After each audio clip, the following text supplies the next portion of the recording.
திராவிட முன்னேற்றக் கழகத்தின் தலைவரும் தமிழக முதல்வருமான ஸ்டாலின் பதவி பறிக்கப்படுகிறதா? அவசரமாக டெல்லிக்கு செல்லும் முதல்வர். என்ன காரணம் தெரியுமா? வசமாக சிக்கிய அமைச்சரவை. திராவிட முன்னேற்றக் கழகம் 2021 சட்டமன்ற தேர்தலில் ஆட்சியை கைப்பற்றியது.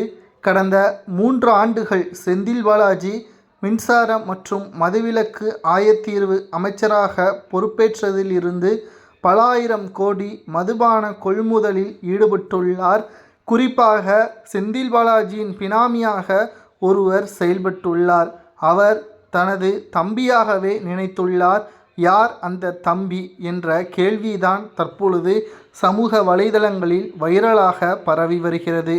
2 நாட்களாக தமிழகத்தில் அமலாக்கத்துறை அதிகாரிகள் சோதனைகளை நடத்தி வருகிறார்கள்.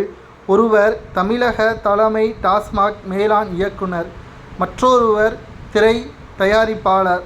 இவரது வீட்டில் எதற்காக சோதனை நடத்த வேண்டும்?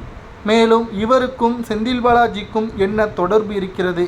செந்தில் பாலாஜியின் பினாமியாகத்தான் தயாரிப்பாளர் இருக்கிறாரா என்ற பல்வேறு கேள்விகளும் இப்பொழுது முன்வைக்கப்பட்டு வருகிறது.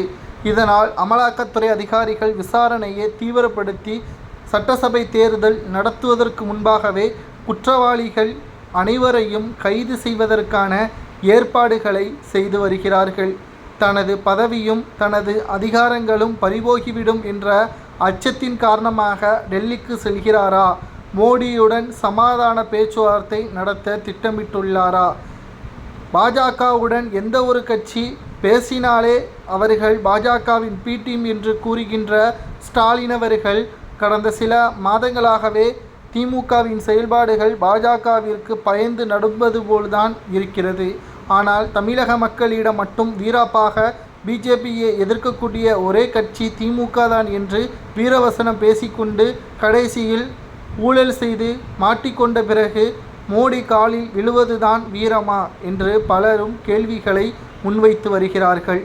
திராவிட முன்னேற்றக் கழகத்தின் ஆட்சி இன்னும் 9 மாதங்கள், அதிகபட்சம் 10 மாதங்கள்தான்.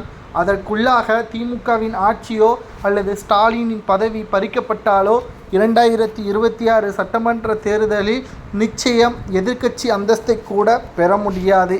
நாம் ஏற்கனவே கூறியபடி தமிழகத்தில் 4 முனை போட்டி 2026 சட்டமன்ற தேர்தலில் நடைபெற உள்ளது.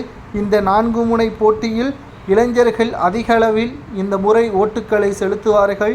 இந்த முறை நிச்சயம் ஸ்டாலினுக்கு வாய்ப்புகள் இருக்குமா அல்லது ஆளும் கட்சியாக